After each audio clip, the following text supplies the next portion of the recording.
Okay, people, we're back. We've just completed our meal. You know, the meal that we had for the interview. In the process of while we were eating, he and I had a chance to do some talking and understanding about certain situations. And for me, being a child of a man that was executed, I don't know that my feelings are valid all the way around, because I'm not totally understanding of the death sentence, and I'm not completely understanding of what actually happened. I mean, I've been reading, but I don't know the truth, or I don't know the whole story. I'll put it like that. But anyway, I want to get back to interviewing Dr.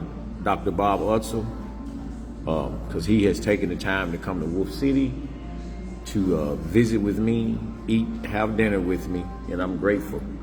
So, Mr. Utzel, if you will,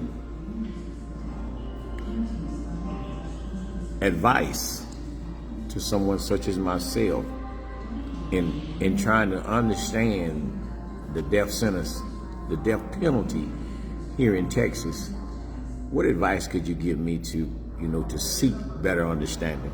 Well, again, as I said earlier, you have already taken my suggestions of becoming a part of different Facebook groups related to the death penalty.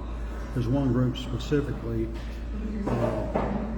Texas After Violence Project, which deals with victims of both murder and capital punishment. And at some point in the future, hopefully they'll come and interview you.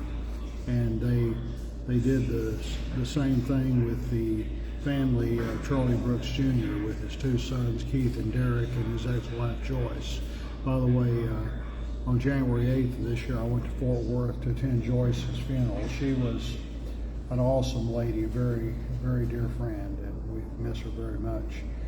And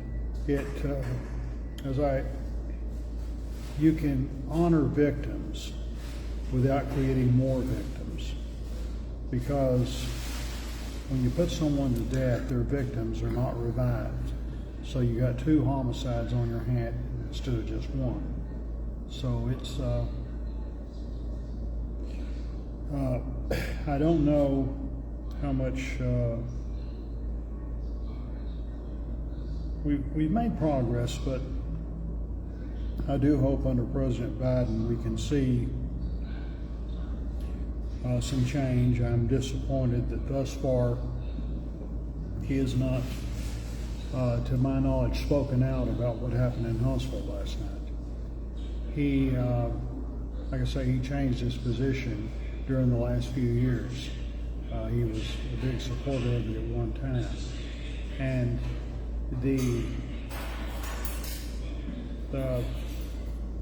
in 1964, we had the last execution by electric chair, and then there was no execution again until 1982, when Charlie Brooks Jr. became the first person in history to die by lethal injection. And again, the mores of the country at the time, a lot of the optimism from the 60s, things were improving, but there seemed to be, a very much tendency to go back in the opposite direction after that, and which was unfortunate.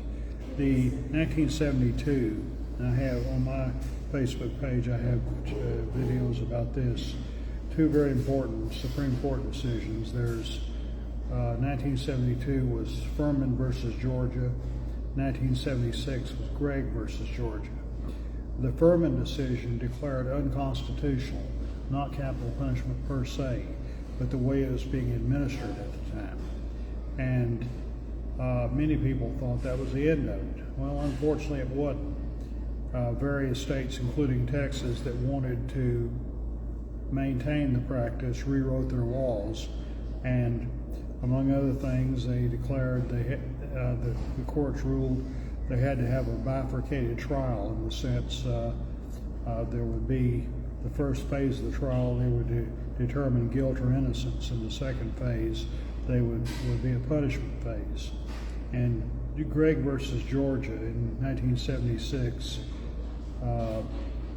approved the newly written capital punishment laws in Georgia, Texas, and other states on the same day the Supreme Court issued in Woodson versus North Carolina, declaring that a mandatory death penalty was not acceptable. In other words, they had to consider aggravating factors that make it worse, mitigating factors that make it not as bad. And again, since we now have life without parole in Texas, that certainly reduced the number of new death sentences. But there's still a long way to go. And if and when the president does bring about repeal of both the federal death penalty and the military death penalty, that would be an example for states to follow. One by one, different states have abolished it. I don't know if you heard or not, just a few months ago, Virginia became the first southern state to get rid of it. Virginia used to be the number 2, only following Texas. When you say get rid of it, you're talking about the death penalty? They abolished it. They abolished the death That's penalty. the only former Confederate state that's done that. All right. For those of you that just joining me, I'm talking to Dr. Bob Utzel about the death penalty. He actually witnessed, he was at the grave site when my father was being buried in 1985. Many of you guys that are just tuning in, you know that my father was, if you don't know, my father's name was Charles Milton. He was executed on June the 25th, 1985 for a crime that he committed in the 70s. We'll continue with the interview with Bob Utzel, and hopefully we can bring some closure for myself and a better understanding of what my father actually went through. So what do you go around? Do you follow the you know, when people get put on death row, do you participate in anything outside of just going to the funerals or whatever? Do you actually get to visit with any of the inmates? I have in the past. It's been in the 1990s. I went to Huntsville numerous times and visited with death row prisoners. I've never witnessed an execution. I have not done that in quite a number of years, and I haven't been to a death row funeral in a long time.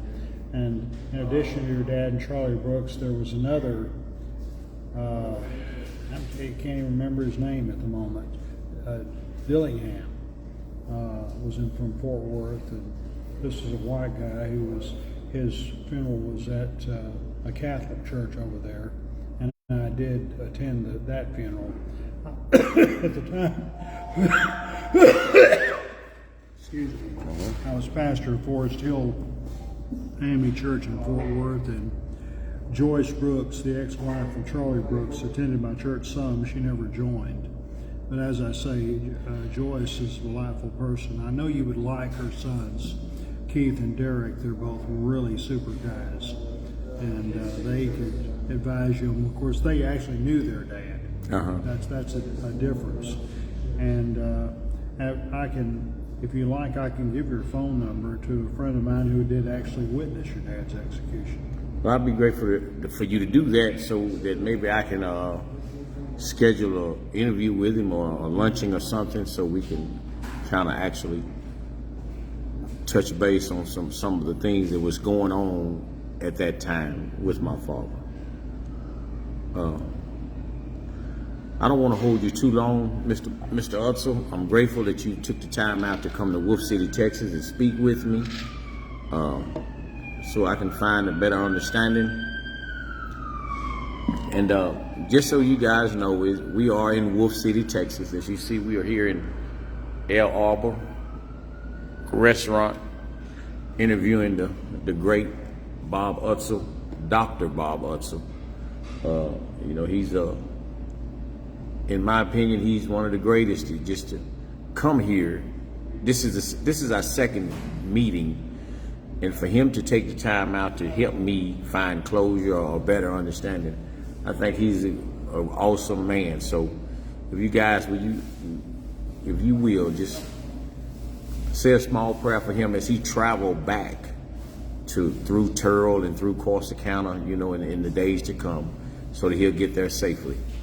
Is there anything you'd like to add to about the death penalty, or about my father, or about this meeting, or anything?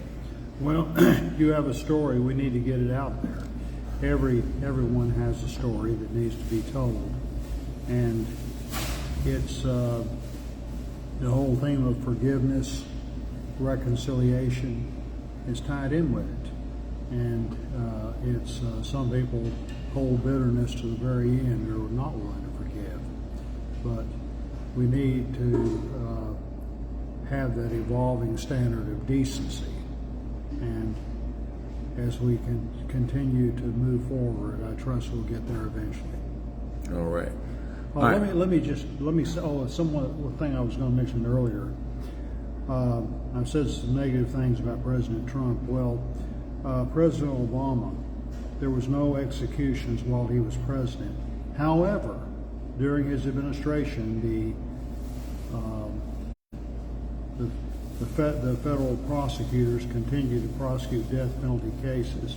Before Obama left office, I think he commuted one death sentence. He could have cleaned death row out before he left office, and Trump couldn't have killed all those people. He didn't do it. So it works that way from both parties. Okay. All right. Well, thank you, sir, for your input and all that you have helped me with. Again, like I said, I pray that you have a safe and trip going back home. And I thank you, and may God bless you and your family. Thank you.